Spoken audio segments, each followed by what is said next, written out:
Gloire à Dieu. Frères et sœurs, amis, nous sommes heureux aujourd'hui de pouvoir vous présenter un enseignement de la parole de Dieu. Je suis le pasteur David Salan et j'ai l'honneur aujourd'hui de pouvoir vous présenter un extrait de la parole du Seigneur et répondre à une question que beaucoup de gens se posent. Comment marcher avec Dieu? C'est une question qui paraît assez simple, mais c'est d'ailleurs la question que des hommes et des femmes vont se poser en leur temps alors qu'ils vont entendre le message, la prédication de la croix. La Bible dit, dans le livre des Actes des Apôtres, au chapitre 2, la Bible dit que l'apôtre Pierre va présenter le message de la croix et la Bible présente ces gens qui sont là devant la chambre haute et ils ont le cœur vivement touché. Ils reçoivent le message du salut et ils vont poser une question à l'apôtre Pierre en disant « Mais aujourd'hui, que ferons-nous » La Bible dit que Pierre va leur donner une réponse. Que ferons-nous? Pierre leur dit « Repentez-vous et que chacun de vous soit baptisé au nom de Jésus-Christ pour le pardon de vos péchés et vous recevrez le don du Saint-Esprit. » Cette question revient souvent. Que ferons-nous? Comment devons-nous marcher avec Dieu? Il y a un texte de la Bible qui se trouve dans le livre d'Osée, au chapitre 4 et verset 6, où Dieu dit, où Dieu plaide avec chacun d'entre nous en disant « Mon peuple périt parce qu'il lui manque la connaissance. » Dieu est en train de dire « Mon peuple dépérit, mon peuple subit une famine spirituelle. Ce qui amène mon peuple à s'égarer, c'est le manque de connaissance. » Chers amis, j'aimerais vous dire qu'il y a deux choses qui perdent aujourd'hui le monde. Deux choses qui sont des chemins qui amènent en enfer. Le premier de ces chemins, c'est la désobéissance. Si tu désobéis au commandement de Dieu, la Bible dit que l'âme qui pêche, c'est celle qui mourra. La Bible dit que le salaire du péché, c'est la mort. Mais la Bible dit aussi également, où Dieu dit « Mon peuple périt, faute de connaissance ». Donc il y a deux choses qui nous amènent en enfer. Le péché, la désobéissance et l'ignorance. Alors j'aimerais répondre à cette question, comment faire pour marcher avec Dieu? Beaucoup de gens se posent cette question et on nous pose souvent ces questions, comment faire pour être un chrétien? Comment faire pour marcher avec Dieu? Alors j'aimerais aborder avec vous en 10 points, de manière très simple et surtout très pratique, répondre à cette question. Le premier point, comment faire pour marcher avec Dieu, il est très simple. Eh bien, tout d'abord, il faut être né de nouveau. Et oui, on ne peut pas marcher avec Dieu, on ne peut pas se prétendre chrétien si nous n'avons pas rencontré Dieu. La Bible dit ceci dans l'évangile de Jean, au chapitre 1er et verset 12, « Mais à tous ceux qui l'ont reçu, à ceux qui croient en son nom, elle a donné un pouvoir de devenir enfants de Dieu. Seuls les enfants de Dieu peuvent marcher avec Dieu. » Frères et sœurs et amis, il n'est pas ici question d'une religion. Beaucoup de gens veulent suivre une religion sous le prétexte que cette religion va leur apporter une certaine moralité. Et j'aimerais vous dire que si tu marches avec Jésus, Jésus ne va pas t'apporter une religion, ne va pas changer forcément ton mode de vie. Jésus va changer ta vie entièrement. Tu ne peux pas marcher avec Dieu si tu n'as pas accepté Jésus-Christ dans ton cœur comme ton sauveur et maître, si tu ne t'es pas repenti. D'ailleurs, c'était la prédication de Pierre en son temps, où il disait que chacun d'entre vous se repente et accepte Jésus-Christ. Eh bien, frères et sœurs, tout d'abord, j'aimerais vous dire, si tu veux marcher avec Dieu, le premier point est celui-ci, accepte Dieu dans ta vie comme ton sauveur et maître. Amen. Donc ça, c'est le premier point. Voyons maintenant le deuxième point. Comment faire pour marcher avec Dieu? Comment faire pour mener une vie qui lui est agréable? Eh bien, le deuxième point est celui-ci, il faut être rempli du Saint-Esprit. Pourquoi être rempli du Saint-Esprit? Eh bien, la Bible nous enseigne dans l'évangile de Jean, au chapitre 16 et au verset 13, Jésus va dire ceci sur le Saint-Esprit, « Quand le Consolateur sera venu, l'Esprit de vérité, il vous conduira dans toute la vérité. » Eh bien, j'aimerais vous dire que tu ne peux pas être conduit dans la vérité si le Saint-Esprit n'est pas avec toi. Si tu n'es pas rempli du Saint-Esprit, tu ne peux pas mener une vie de sainteté. Ce n'est pas possible. Si tu n'es pas rempli du Saint-Esprit, eh bien, tu ne peux pas louer Dieu de manière correcte. Si tu n'es pas rempli du Saint-Esprit, eh bien, à ce moment-là, tu n'es pas en communion avec Dieu. Et tu ne peux pas être conduit. La Bible dit ceci dans Romains chapitre 8 et verset 14, « Car tous ceux qui sont conduits par l'Esprit sont fils de Dieu. » Alors laisse-toi conduire par le Saint-Esprit. Ça, c'était mon deuxième point. Maintenant, comment faire pour marcher avec Dieu? Comment faire pour suivre Dieu? Eh bien, il faut mener une vie de prière. La Bible dit ceci dans l'évangile de Matthieu au chapitre 26 et verset 41. Jésus dit lui-même, « Veillez et priez, afin que vous ne tombiez pas en tentation. » Jésus va poursuivre en disant ceci, « L'esprit est bien disposé, mais notre chair est faible. Celui qui prie affronte les problèmes. Celui qui prie ne s'enfuit pas. Celui qui prie tient bon malgré l'adversité. D'ailleurs, l'apôtre Paul dit ceci dans l'épître aux Éphésiens, au chapitre 6 et verset 18. Faites en tout temps par l'Esprit toutes sortes de prières et de supplications et veillez avec cela avec une entière persévérance. Donc, nous devons mener une vie de prière et ne pas se relâcher. D'ailleurs, la Bible nous enseigne qu'on doit tout le temps prier en tout temps. Maintenant, pour qui devons-nous prier? La Bible dit ceci dans le premier épître à Timothée, au chapitre 2. Et l'apôtre Paul dit ceci, « Je vous exhorte donc, avant toute chose, à faire des prières, des supplications, des requêtes, des actions de grâce. » Pour qui? Pour tous les hommes, pour les rois, pour tous ceux qui sont élevés en dignité, afin que nous menions une vie paisible et tranquille, en toute piété et en toute honnêteté. Cela est bon et cela est agréable devant Dieu notre Sauveur, qui veut que tous les hommes soient sauvés. Nous devons prier pour tout le monde, c'est ce que la Bible nous enseigne. Ça, c'est le troisième point. Maintenant, comment faire pour marcher avec Dieu? Comment faire pour mener une vie qui plaît à Dieu, une vie de sanctification? Eh bien, nous devons soigner, faire attention aux gens que nous fréquentons. La Bible dit ceci dans 1 Corinthiens, chapitre 15 et verset 33. « Ne vous y trompez pas, les mauvaises compagnies corrompent les bonnes mœurs. » La Bible dit ne vous y trompez pas. Bien souvent, des gens sont trompés. Nous voyons quelqu'un, nous pensons qu'il est bien, mais nous n'avons pas fait attention. Et on peut s'apercevoir que cette personne, bien parce que ses intentions sont mauvaises, eh bien cette personne peut nous éloigner de Dieu. C'est pour cette raison que la Bible nous enseigne à éprouver d'abord les esprits. Ne vous y trompez pas. Les mauvaises compagnies corrompent les bonnes mœurs. Donc fréquentez de manière quotidienne des chrétiens, fréquentez de manière quotidienne l'Église. Soyez en communion les uns avec les autres. Ne crois pas que tu es trop spirituel pour échapper à l'influence d'une mauvaise compagnie. Ne pense pas que tu es trop spirituel pour croire que quelqu'un de mauvaise compagnie ne peut pas t'entraîner. La Bible dit ceci, que les mauvaises compagnies corrompent les bonnes mœurs. La Bible dit ceci dans le psaume 1 et verset 1er, « Heureux l'homme qui ne marche pas selon les conseils des méchants, qui ne s'arrête pas sur la voie des pécheurs et qui ne s'assit pas en compagnie des moqueurs, mais qui trouve son plaisir dans l'Éternel. » J'aimerais vous poser une question. Est-ce qu'un homme qui habite tout en haut d'une montagne peut être ami avec quelqu'un qui habite dans une vallée? Ça paraît très compliqué. La personne qui habite sur la montagne, si elle veut rester amie avec la personne qui habite dans la vallée, tôt ou tard, elle sera obligée de descendre. Comment ils vont faire pour se rencontrer? Eh bien, j'aimerais te dire que si tu fréquentes des gens qui sont dans le monde trop souvent, tôt ou tard, si tu veux les rencontrer, tu seras obligé de baisser dans ton standard. Donc, fais attention à tes fréquentations. Côtoie des gens qui sont des hommes et des femmes spirituels. Non pas d'une manière extrémiste, tu peux côtoyer des gens qui ne sont pas forcément chrétiens pour leur témoigner de l'amour de Dieu. Tu peux les témoigner, peut-être que dans ta famille, il y a des gens qui ne sont pas forcément croyants. Tu peux les côtoyer, tu peux manger avec eux. Mais d'une manière générale, essaie de t'entourer de gens qui marchent avec Dieu. La Bible dit, les mauvaises compagnies corrompent les bonnes mœurs. Et maintenant, le cinquième point, comment marcher avec Dieu, comment se sanctifier, comment mener une vie qui est agréable avec Dieu. Eh bien, il faut garder son cœur, garder son âme. La Bible nous exhorte dans le livre des Proverbes au chapitre 4 et au verset 23, où l'auteur dit ceci, « Garde ton cœur plus que toute autre chose, car de lui viennent les sources de la vie. » Garde ton cœur plus que toute autre chose. Pourquoi? Eh bien, on peut voler ton matériel, on peut voler beaucoup de choses qui t'appartiennent, mais ce qu'il y a dans ton cœur est précieux. Garder son cœur de quelle manière? Comment peut-on garder son cœur? Est-ce qu'il y a une porte à notre cœur? Est-ce qu'il y a une porte à notre âme? Eh bien oui.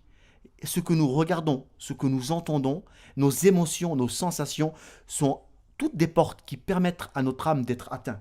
La Bible dit ceci dans le livre de la Genèse au chapitre 3 et à partir du verset 1er.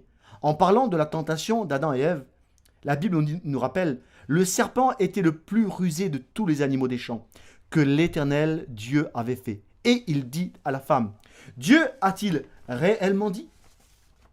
Vous ne mangerez pas de tous les arbres du jardin? Dieu a-t-il réellement dit? Alors que la femme était dans le milieu du jardin, elle regardait. La Bible dit au verset 6, la femme vit que l'arbre était bon à manger et agréable à la vue, et qu'il était précieux pour ouvrir l'intelligence. Elle prit de son fruit, elle en mangea, elle en donna aussi à son mari qui était auprès d'elle. Avant que la femme puisse succomber à l'appel du serpent, avant que Ève puisse accepter le cadeau empoisonné du diable, eh bien la Bible dit qu'elle avait déjà les yeux sur cet arbre, sur ce fruit. Eh bien j'aimerais te dire que tu dois garder ton cœur. Tu dois faire attention à ce que tu regardes. Tu dois faire attention à ce que tu entends. Si Ève avait refusé d'entendre et d'écouter ce que le serpent lui proposait, elle n'aurait jamais tombé dans le péché. Et comme toi aujourd'hui, si tu refuses d'entendre des choses que le monde t'offre, alors jamais tu ne tomberas dans le péché. Si tu arrêtes de regarder au monde et tu commences plutôt à regarder à Jésus, eh bien jamais tu ne tomberas, jamais tu ne t'éloigneras. D'ailleurs, la Bible nous dit dans l'Épître aux Hébreux d'avoir les regards sur Jésus. Eh bien, j'aimerais t'exhorter, mon frère, ma sœur et mon ami, d'avoir les regards sur Jésus. Garde ton cœur, pourquoi? La Bible nous dit ceci, dans l'évangile de Matthieu au chapitre 15 et verset 19, où Jésus nous rappelle, car c'est du dedans du cœur que viennent les mauvaises pensées, les meurtres, les adultères, les impudicités, les vols, les faux témoignages et les calomnies. D'ailleurs, ces péchés, avant de devenir des péchés que nous allons commettre, sont déjà nés dans notre cœur. Avant de commettre un meurtre, avant de commettre un adultère, avant de commettre l'impudicité ou un vol, un faux témoignage ou une calomnie qui sont des crimes, eh bien ces péchés, ces crimes naissent déjà dans notre cœur. C'est pour cette raison qu'il est important de garder son cœur plus que toute autre chose. Maintenant, nous allons voir le 6e point. Comment marcher avec Dieu, comment être fidèle, comment se sanctifier. Eh bien, il faut simplement reconnaître que sans Dieu, tu es faible, que tu as besoin de Dieu. Même si ça fait plusieurs années que tu marches avec Dieu, tu as besoin de Dieu constamment. La Bible dit ceci dans l'épître de Jacques au chapitre 4 et au verset 6. Dieu résiste aux orgueilleux.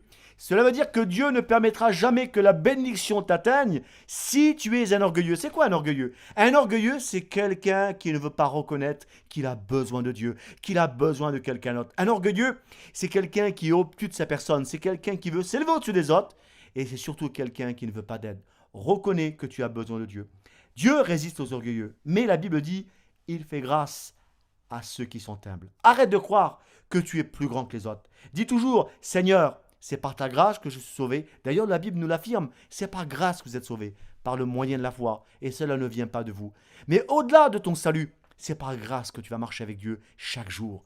Donc, c'est le 6e point, reconnais que tu as toujours besoin de Dieu. Maintenant, voyons le 7e point, comment marcher avec Dieu, comment se sanctifier, comment mener une vie qui est agréable à Dieu.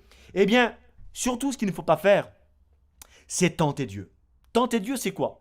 Eh bien, la Bible dit ceci dans l'évangile de Matthieu au chapitre 4 et verset 6. Eh bien, la Bible dit, Satan va dire un jour à Jésus, alors qu'il était tenté par le diable, peut-être que certains d'entre nous sont tentés par le diable, et j'aimerais vous dire que Dieu ne tente personne. Dieu n'est pas appelé le tentateur, c'est Satan. Eh bien, la Bible dit que Satan va dire à Jésus, si tu es le Fils de Dieu, jette-toi en bas. Car il est écrit, il donnera des ordres à ses anges à ton sujet et ils te porteront sur les mains de peur que ton pied ne heurte contre une pierre. J'aimerais te dire que pour te tenter, Satan n'aura pas peur de citer la Bible. Pour te tenter, Satan n'aura pas peur d'en appeler à la parole de Dieu. Mais Jésus va répondre également par la parole de Dieu. Jésus lui dit, verset 7, il est écrit, tu ne tenteras pas le Seigneur ton Dieu. Tenter Dieu, c'est quoi? Tenter Dieu, c'est forcer Dieu à accomplir sa promesse. Tenter Dieu, c'est quoi? C'est, par exemple, aller dans un mariage ou dans un bar et rester tard le soir et dire, moi, ça ne me fait rien de boire quelques verres, même plusieurs verres. Moi, je suis fort, je peux tenir. Tenter Dieu, c'est penser que nous sommes au-dessus des autres. La Bible dit ceci dans le livre des Proverbes au chapitre 6 et au verset 27. Quelqu'un mettrait-il un feu dans son sein sans que ses vêtements s'enflamment? Tenter Dieu, c'est vouloir rester trop tard le soir avec son fiancé ou sa fiancée alors que tu n'es pas marié, alors que tu crois que tu peux te retenir. Tenter Dieu, c'est ça. Tenter Dieu, c'est croire que tu es au-dessus du péché. Je vous rappelle ce verset à méditer, Proverbes chapitre 6 et verset 27. Personne ne peut mettre un feu dans son sein, c'est-à-dire dans son vêtement, sans que ses vêtements s'enflamment. Tenter Dieu, c'est croire que tu es plus grand que le péché. Maintenant, voici le 8e point. Comment marcher avec Dieu? Comment se sanctifier? Comment mener une vie qui est agréable à Dieu? Eh bien, ce 8e point est le suivant, c'est confesser ses péchés et accepter ses erreurs. Quand nous lisons le psaume 51, je vous invite à le lire chez vous, nous voyons un homme qui s'appelle David qui confesse ses péchés, qui avoue sa culpabilité. David, je dois vous le rappeler, était un roi et le roi qui a régné sur Israël. La Bible nous souligne sur David qu'il est l'homme qui est selon le cœur de Dieu. Mais la Bible nous dit aussi qu'à un moment donné dans sa vie, David, ce grand roi extraordinaire, va commettre un acte abominable. La Bible nous dit que David, à un moment donné, va convoiter la femme d'un de ses soldats. Et pour arriver à ses fins, la Bible dit que non seulement il va convoiter cette femme, il va coucher avec cette femme, mais pour cacher son adultère, la Bible souligne que David va faire mettre à mort son soldat. David pensait que personne n'aurait su son crime et son péché. Mais Dieu, qui voit toutes choses, a parlé à David.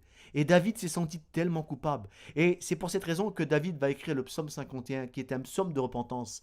Dans le psaume 51, et à partir du verset 2, David commence à dire cette prière devant Dieu: lave-moi complètement de mon iniquité et purifie-moi de mon péché. Verset 3, David va dire ceci: car je reconnais mes transgressions et mon péché est constamment devant moi.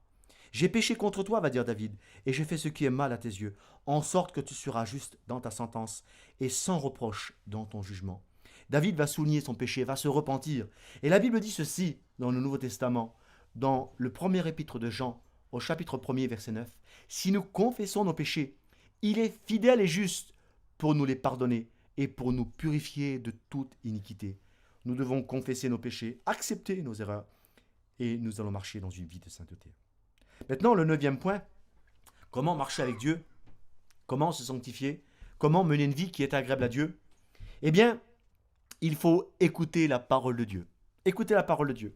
La Bible dit ceci dans l'évangile de Jean, au chapitre 17 et verset 17. Jésus va nous dire cette parole: sanctifie-les par ta vérité, ta parole est la vérité. Frères et sœurs et amis, vous qui voulez vous sanctifier, lisez la Bible de manière régulière. Nourrissez-vous de la parole de Dieu. Et je vous rappelle ce verset du chapitre 4 du livre d'Osée au verset 6, où Dieu dit: mon peuple périt faute de connaissance. Donc le 9e point, pour mener une vie de sainteté, de sanctification, lisez la parole de Dieu. Maintenant, nous allons voir ensemble le dernier point, le 10e point. Comment mener une vie de sanctification? Comment mener une vie qui est agréable à Dieu? Comment marcher avec Dieu? J'aimerais vous dire ceci avant de terminer sur cette note. Les 10 points que je viens d'énumérer avec vous,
on pourrait les allonger de 20, 30, 40 points.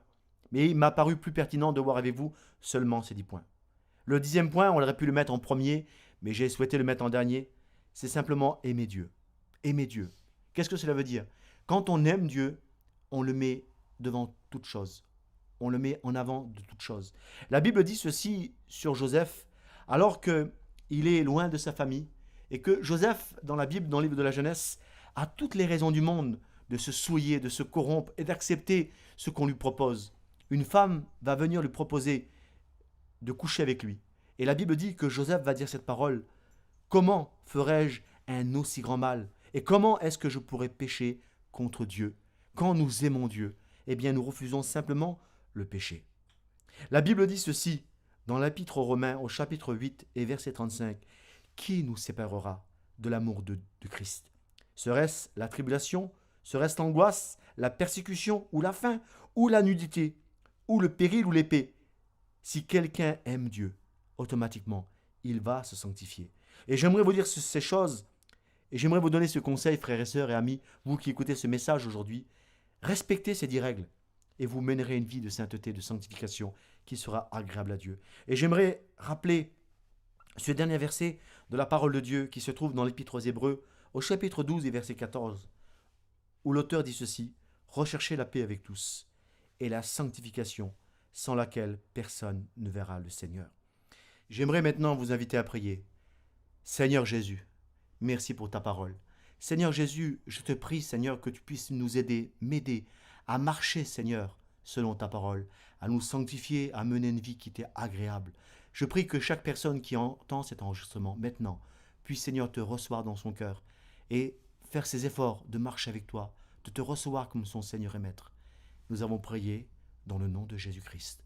Que Dieu vous bénisse.